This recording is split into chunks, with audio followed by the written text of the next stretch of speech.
Now, I watched the entire interview that Ariel Helwani did for BT Sport. This dropped too late for me to watch it before last week's podcast, but I know this is going back to last weekend. I just didn't have a chance to talk about this, so I just briefly wanted to give my thoughts. Ariel Helwani sitting down with Nick Khan, WWE President Nick Khan, who used to be Ariel's agent once upon a time, so they know each other very well. I thought that he came off well. I don't know why people thought he wouldn't come off well. I've said this before. He is a savvy guy. I've used that word on this podcast about Nick Khan. Whatever you think of the guy or the decisions that he is making, he is a savvy businessman. That is why he was hired. He gave the answers in this interview that you would expect someone in his position to give. I came out of this interview feeling no different than I did going into it. His job is making WWE as much money as possible. It is more about that and less about the quality of the product itself. That much was evident in his answer about the length of Raw and Smackdown, which made headlines on all of the wrestling news sites, even though he was clearly being tongue-in-cheek with his answer. I mean, there were websites reporting this like there were actual discussions going on about expanding the length of both shows. It's ridiculous. But this is what he said on that topic. He said, from my view, Raw would benefit from going 4 hours, so we would get paid more money. Smackdown would go to 8 hours. But I understand our creative folks, as amazing as they are, there's only so much great content they can produce on a weekly basis. By the way, I'm still waiting for that great content. There's only so much great content, he said, they can produce on a weekly basis, so we're good with the 3 and 2 hour system. That was his quote on that.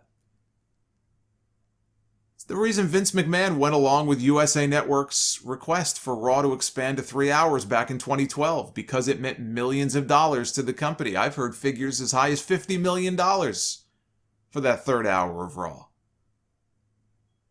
But they did so to the detriment of the show itself. This cannot be debated. This is not a subjective thing.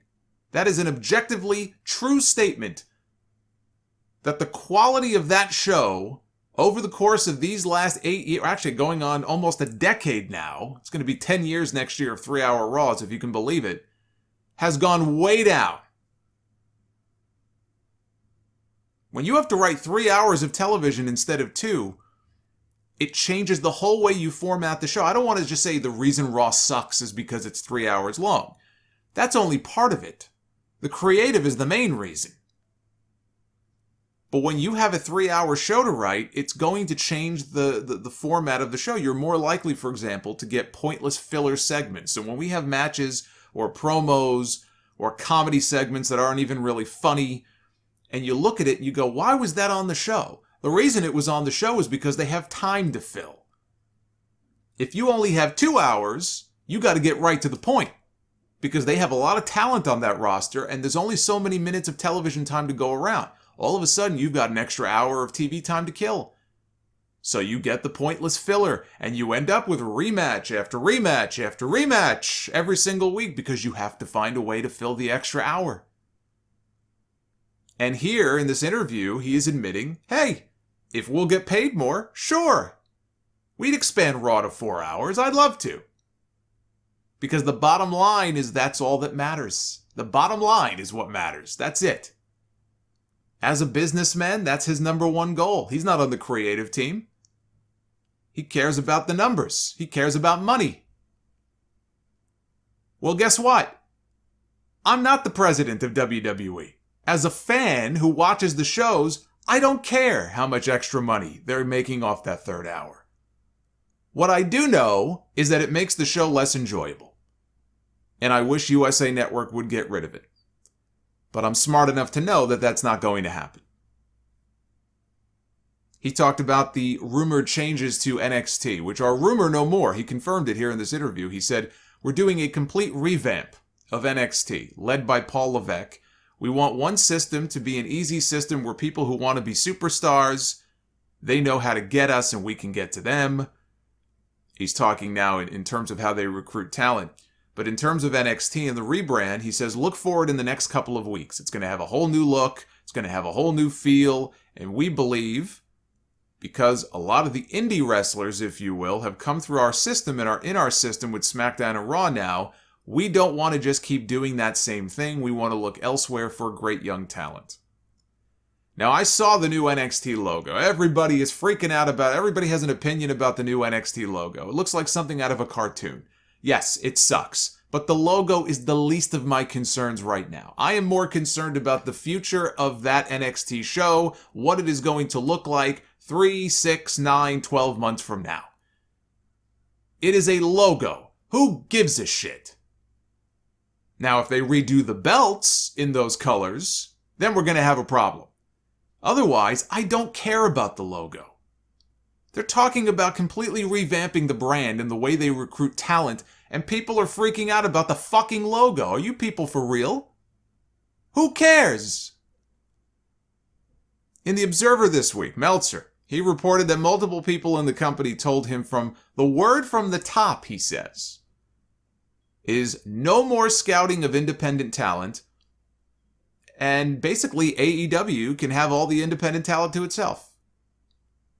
They're back to recruiting based on looks and not because guys have gotten over somewhere else. The plan is to bring people in, really focus more on just athletes and do more tryouts, the one they did in Vegas, which saw over a dozen names signed, most of which have no pro wrestling experience whatsoever, which I'm sure they like because they can train them the way that they want to be trained. They can train them the WWE way. And as I was saying the other night, we got into a discussion about this, I think, during the Super Chats and everything on the Rampage stream. I think it's completely foolish not to recruit talent other than just indie wrestlers. But this notion that there is now some sort of edict that we're not going to go after the independent talent anymore. We're not going to recruit the independent talent. We're going to let other companies have them, and we're just going to focus on this bucket over here. Now, I don't believe that in the end that's how this is going to work out. It might be that way for a while, but before long, they're going to go back to recruiting independent talent. Because you can't just have a system where you're bringing in people who don't have any experience in wrestling. It's just not sustainable. It's not going to work. They've tried this now for years. They've recruited other people with no pro wrestling experience who are athletes in other sports. How many people have come out of the Performance Center from scratch that WWE can point to and say this person is a success? There are a few, but not as many as you would think and hope for, given how many years they've been training some of these people, how many years the Performance Center has been open since 2014. Or maybe it was 2013. It's been many years. A lot of the talent you see on television now, a lot of the talent that have gotten over and been successful, came from the independent scene or other promotions first, before they came to WWE. And if you are going to cut that pipeline off, first of all, it's incredibly dumb because you're giving that talent up to other companies, not just AEW. That's number one. I mean, just think about the notion of this, that you have an industry, a professional wrestling industry, that has all of these independent promotions. You have people who are being trained at schools and other places and who are working in different territories all over the world, right? In different countries, learning different styles. The idea that the biggest wrestling company in the world is going to suddenly, it's like flipping a switch and say, you know what, we're not even going to look at those people anymore. We're going to look somewhere else, is absolutely preposterous. It doesn't make sense. You want people from all walks of life. You want to recruit athletes who have no pro wrestling experience? That's fine. They've done that before, right? It's not like Kurt Angle was working independence before he came in. It's not like Brock Lesnar was working independence before they came in. If they want to go after somebody like Gable Steveson, who just won an Olympic gold medal, fine. He may end up, who knows? He could be the next Kurt Angle. He's a great athlete. He's an Olympic caliber athlete. You can go after people like that, but also go after people on the independent scene and have a nice blend, have a nice mix of people. But these dumb edicts that we hear about, no more independent talent, no more talent under 6'2", 240 pounds, is absolutely ridiculous. Helwani also asked Khan about rumors of a potential WWE sale and whether or not all of the talent releases had to do with preparations for a possible sale. And he gave exactly the answer that you would expect. He said, there's a collective of us. He said, there's one boss, that's Vince McMahon. He said, between Bruce Pritchard, who oversees the creative process, between Kevin Dunn, who oversees all of our production, between Stephanie McMahon, Triple H, they're all involved in these decisions, but ultimately it's Vince McMahon making the final call on everything. He says, ultimately, what we look at is this. Is this person for us going to move the needle, now or in the imminent future? We're always looking for what's next. We live in the present, we live in the future, we don't live in the past. That was my favorite quote of the whole thing. We don't live in the past, he says. Really? Really? You might want to consider living in the past. You can make a lot of money marketing off old Monday Night War stuff and Attitude Era stuff and Legends stuff. You don't think they bring in a lot of money from all that Legends stuff? All that Legends crap they sell on WWE Shop? What do you think they bring back Goldberg for? What do you think they brought back Undertaker for so long? They don't live in the past. Get the fuck out of here. Yeah, we don't live in the past. So when people leave, he says, and they move on in their lives and their career, when they leave. Like all the people they fired just woke up one morning and decided, you know what, I think I'm going to leave. I think I've had enough. It's been nice working with you. He says when they leave and they go on with their lives, that's good by us.